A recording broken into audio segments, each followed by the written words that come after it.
Pessoal, vamos agora para a nossa aula sobre jurisdição. Terminamos aqui a parte do processo, que é um dos institutos fundamentais da nossa disciplina, e agora nós vamos para o segundo instituto fundamental, que é a jurisdição, e depois chegaremos à parte da ação.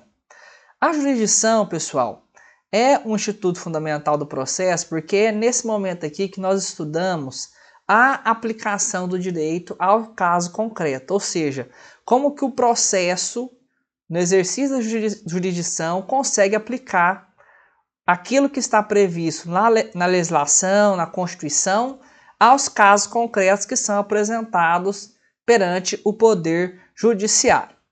O conceito de jurisdição, ele surge naquela fase autonomista do processo em que os cientistas do processo civil começaram a estudar a sua formação e queriam ter uma autonomia perante o direito material. Então, nessa fase, começa a se discutir o que seria a jurisdição, esse instituto que é fundamental dentro da ciência processual. Um dos principais expoentes desse surgimento foi o Chiovenda, jurista italiano, que, ao explicar o que seria a jurisdição, ele fala que a jurisdição é uma forma de aplicar a vontade concreta da lei. Até hoje, esse conceito influencia na perspectiva de jurisdição. Mas nós temos algumas questões que são importantes, que vieram posteriormente, que são questões relacionadas, por exemplo, ao surgimento das constituições rígidas, o neoconstitucionalismo e as suas outras vertentes, ao surgimento do pós-positivismo, que vai discutir exatamente o que é essa vontade concreta da lei.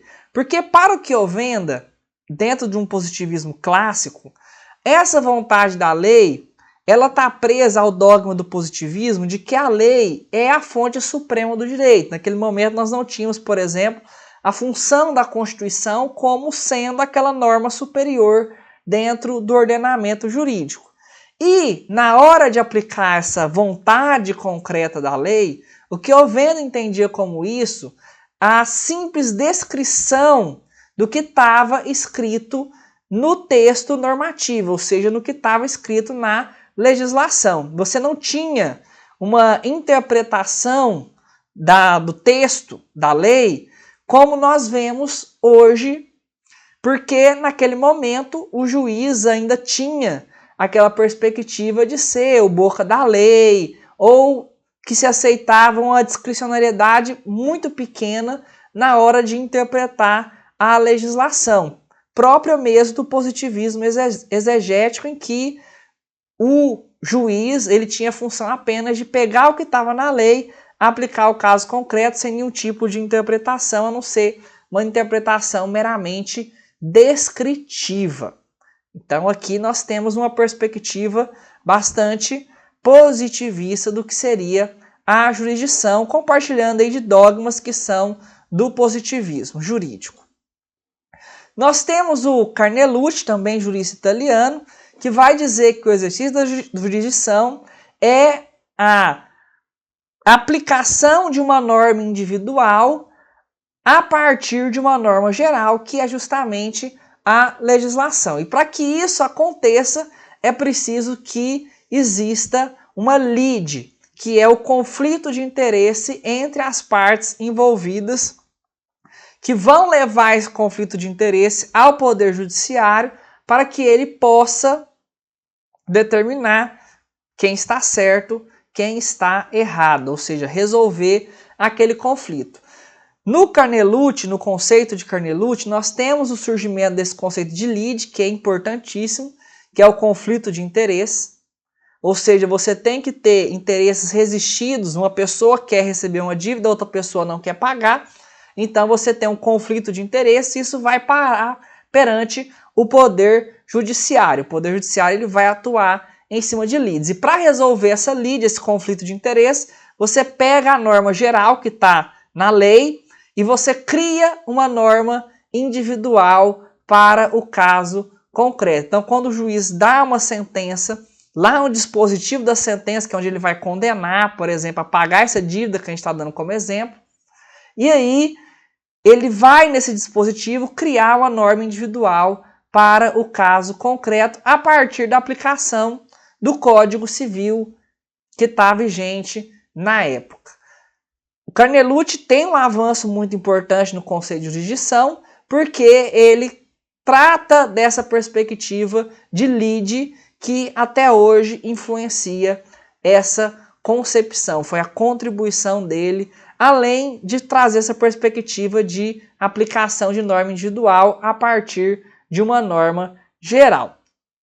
Alguns conceitos contemporâneos, eu trouxe aqui conceitos de alguns doutrinadores, eles vão dizer o seguinte: Humberto Teodoro Júnior, jurisdição é a função do Estado de declarar e realizar de forma prática a vontade da lei diante de uma situação controvertida. A gente vê aqui uma aplicação, um conceito de jurisdição muito próximo daquele do Carnelucci, porque já inclui, quando fala de situação jurídica controvertida, ele está falando do quê? De uma lide, de um conflito de interesse. E declarar e realizar de forma prática a vontade da lei é aplicar o direito ao caso concreto. Então, esse conceito do Humberto Teodoro Júnior está muito próximo da perspectiva de Carnelucci. Já o Nunes, Bahia e Pedron também vai falar que é a forma do Estado resolver litígios, ou seja, resolver lide. Então, aqui tem uma aproximação, apesar de ser uma construção um pouco diferente do conceito. Coloca aqui de forma imparcial, um avanço nesse conceito, porque o exercício da jurisdição, ele precisa necessariamente de ter um julgador imparcial. É uma característica importantíssima da jurisdição, a imparcialidade do juízo. Por quê? Porque se você tem um juiz parcial, você não vai ter um exercício correto da jurisdição, você não vai ter a aplicação dos princípios processuais, você não vai ter o contraditório, porque já vai estar tudo definido na cabeça do juiz, porque ele tem lado, ele tem parte. Então, o juiz parcial, ele não exerce jurisdição. Então, para exercer jurisdição, tem que ser um juízo imparcial. E ele faz isso fazendo valer a sua vontade, que é a vontade da norma jurídica. Voltamos aqui à aplicação do direito ao caso concreto, em substituição à vontade das partes. Ou seja, traz aqui para o conceito uma necessidade de autoridade do Estado na resolução do conflito que foi apresentado. Quando você tem, eu já disse isso em algumas aulas quando a gente estava falando do princípio da cooperação, no processo, apesar de você ter uma questão policêntrica hoje, não é o juiz autoritário que vai exercer jurisdição de uma forma conforme a sua vontade, sem dever satisfação para as partes, etc. Apesar de nós termos superado esse entendimento, nós ainda temos o quê? Uma vontade do Estado que vai se sobrepor à vontade das partes quando você tem um julgamento, numa decisão interlocutória ou numa sentença ou acórdão. Você precisa dessa sobreposição de vontade. O processo é conduzido de forma policêntrica, mas na hora de julgar, você tem uma sobreposição do órgão julgador perante a vontade das partes. Não vai perguntar se a parte concorda com o julgamento. Se transitou em julgado, passou a fase de recurso, a parte é obrigada a cumprir aquilo que foi determinado na decisão judicial. Então, na minha opinião, um dos conceitos mais complexos que nós temos de jurisdição hoje é o conceito aqui do Jerry Nunes, do Flávio Pedron e do Alexandre Bahia, que é um livro de teoria geral do processo que eu entendo um dos melhores que nós temos aí no mercado. Volto a indicar ele aqui para quem quiser aprofundar ainda mais nesse tema. Tudo bem? Aí nós temos que prosseguir aqui nessa discussão, porque todos os conceitos eles trabalham a aplicação da norma individual, ou a aplicação da vontade do Estado, ou a aplicação da lei de uma forma descritiva, mas nós temos a discussão o que seria essa aplicação da lei. O que está incluído nessa aplicação da lei? Nós tivemos um movimento muito importante a partir da segunda metade do século XX, com o surgimento das constituições rígidas, que alterou de forma profunda esse entendimento que nós tínhamos sobre o que é essa vontade concreta da lei, o que é a vontade do Estado a partir da aplicação da lei. Desses movimentos, nós podemos colocar aqui dois deles. Primeiro, o constitucionalismo contemporâneo, que tem diversas formas de entendimento, mas que tem em comum justamente a Constituição como norma suprema dentro do ordenamento jurídico. Aquela que está no ápice da pirâmide de Kelsen, como é explicado muitas das vezes nas faculdades. Todas as demais normas têm o seu fundamento de validade na Constituição.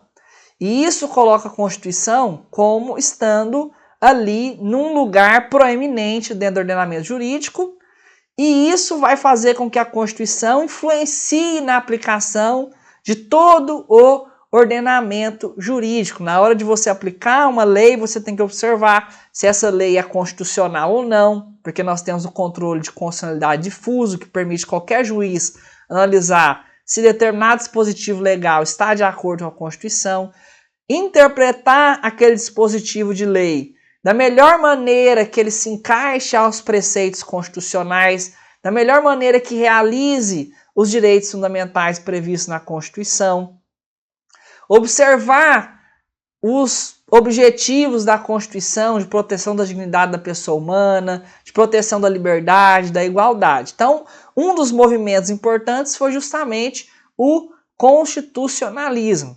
Inclusive, nós já vimos um pouco sobre isso lá na constitucionalização do processo, que vai basear esse constitucionalismo dependendo de um autor que tem uma relevância na área, como Alexio Dworkin ou Ferraioli, de uma maneira um pouco diferente, mas tem um núcleo comum que é justamente essa importância da Constituição.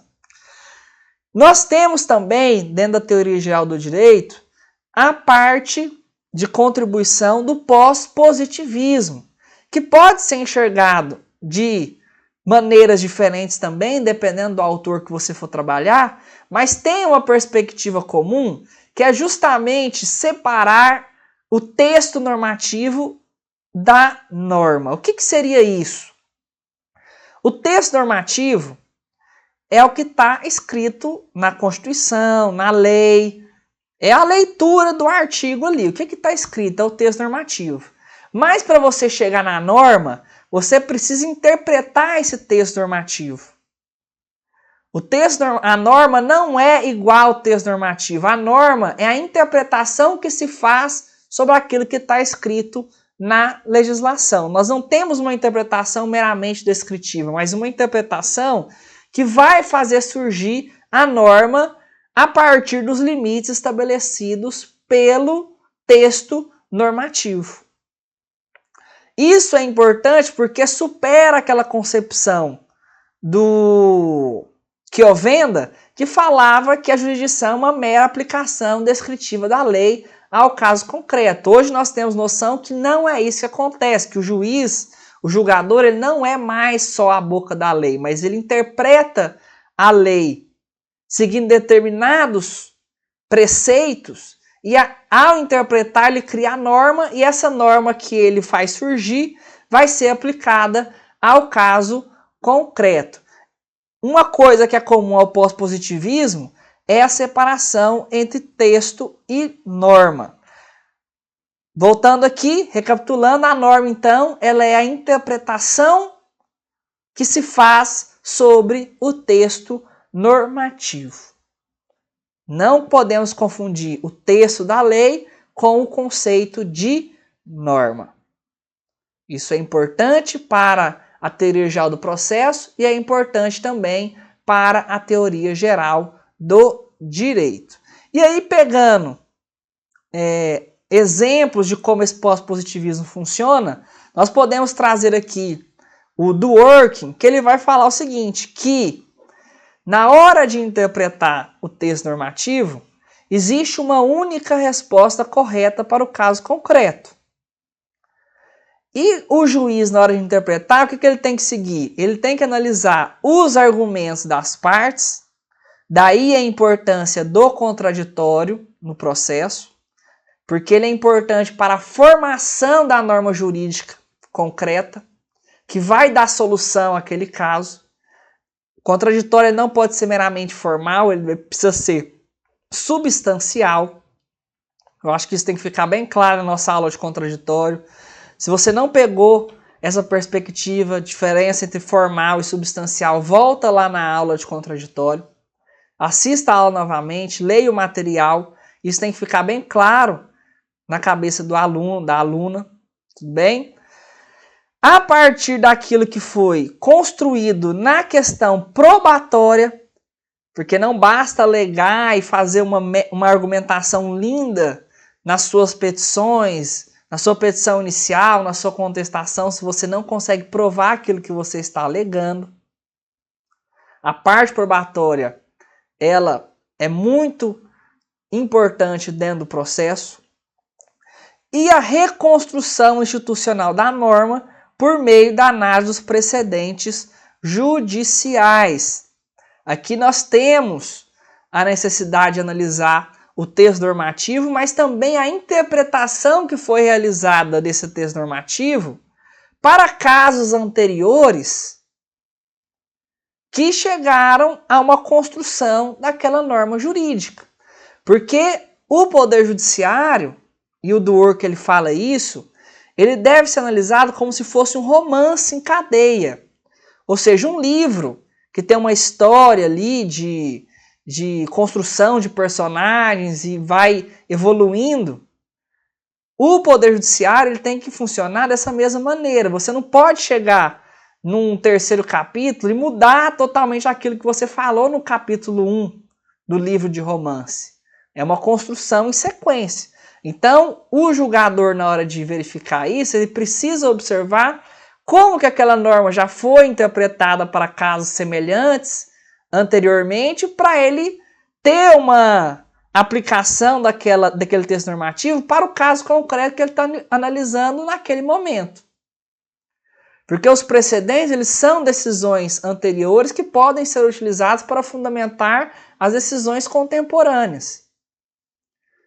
E para você fazer uma construção, um significado da norma para aquele caso concreto, você só pode fazer isso a partir da argumentação das partes, da questão probatória e também da análise dos precedentes judiciais. Tudo bem? Essa é a perspectiva de Dworkin. Outros autores podem ter outras perspectivas. O Alex, por exemplo, ele admite que possa ter mais de uma interpretação para o caso concreto. Que não existe uma única resposta correta. Que você pode ter, dependendo do caso concreto, mais de uma resposta e todas as respostas são legítimas. Então já é uma outra perspectiva de pós-positivismo. Lembrando que o que é comum a essas perspectivas é essa separação entre texto e norma. O texto não é a norma em si. A norma vem a partir da interpretação do texto normativo, seja seguindo os cânones mais clássicos do Savigny de interpretação, interpretação literal, histórica, sistemática, seja seguindo novos preceitos de interpretação, como a proporcionalidade, razoabilidade e assim por diante, mas é uma interpretação do texto normativo. Além disso, nós temos que observar que o exercício da jurisdição é um exercício de uma função contra-majoritária, tá bom? E isso vai levar a entender o judiciário como um protetor dos direitos das minorias e da própria democracia. Por quê? Porque o Poder Judiciário, ele não deve a sua legitimidade de atuação como poder da República ao voto de um eleitor. Pelo menos não aqui no Brasil. Ou como é comum no sistema de civil law. Mas ele deve a sua fonte de legitimidade na aplicação do direito, principalmente da Constituição, dos direitos fundamentais.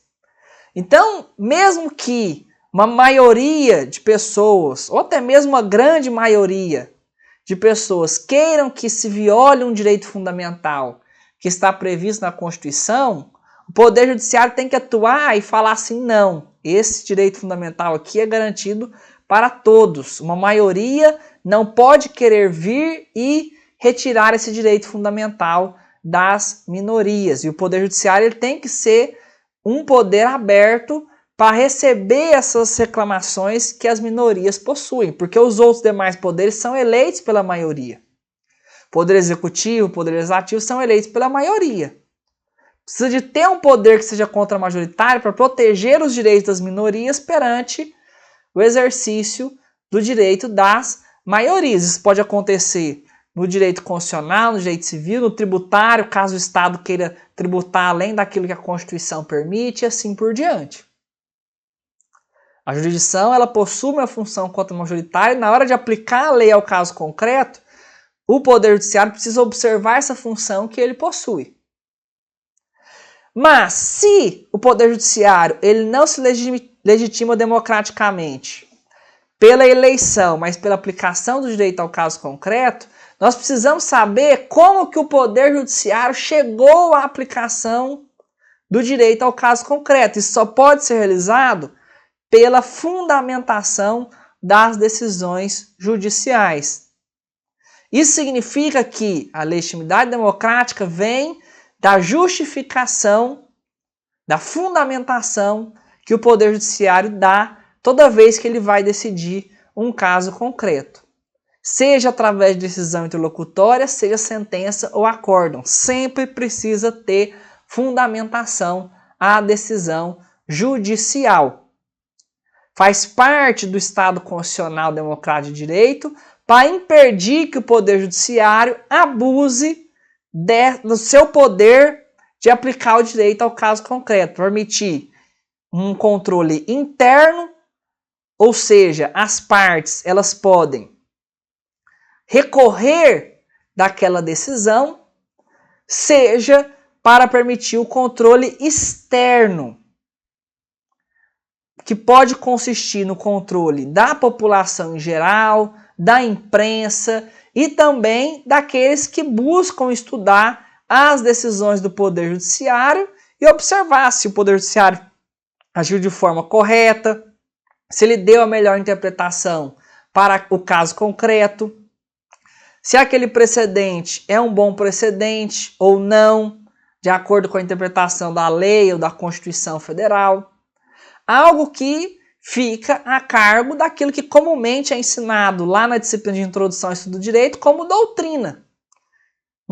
Uma função da doutrina é fazer o controle externo do Poder Judiciário, observando aquilo que está sendo decidido, se está correto, se não está correto, se respeitou a interpretação jurídica ou se foi uma decisão de ativismo judicial, voluntarista. Essa é uma função da doutrina que hoje poucos doutrinadores exercem. Uma função crítica de analisar essas decisões do Poder Judiciário. Tem muitos manuais que são reprodutores de jurisprudência. Estão ali só para descrever a jurisprudência, não para fazer uma análise crítica da jurisprudência. Por isso que eu sempre indico aqueles manuais na graduação que tem uma visão mais crítica, não apenas aqueles que são indicados muitas vezes para concurso, que simplesmente reproduzem aquilo que o STF, o STJ decidiu nos últimos anos. Não é essa a função da doutrina, mas ter uma perspectiva crítica, controlando o Poder Judiciário de eventuais abusos, porque ele se legitima a partir dessa fundamentação judicial. Não é à toa que o Código de Processo Civil de 2015 veio melhorar a forma com que as decisões sejam fundamentadas, porque isso é essencial para o Estado constitucional democrático de direito. Tudo certo? Vamos ficar nessa aula por aqui. Na próxima aula nós vamos continuar falando das características da jurisdição. Até mais, abraços, tchau, tchau.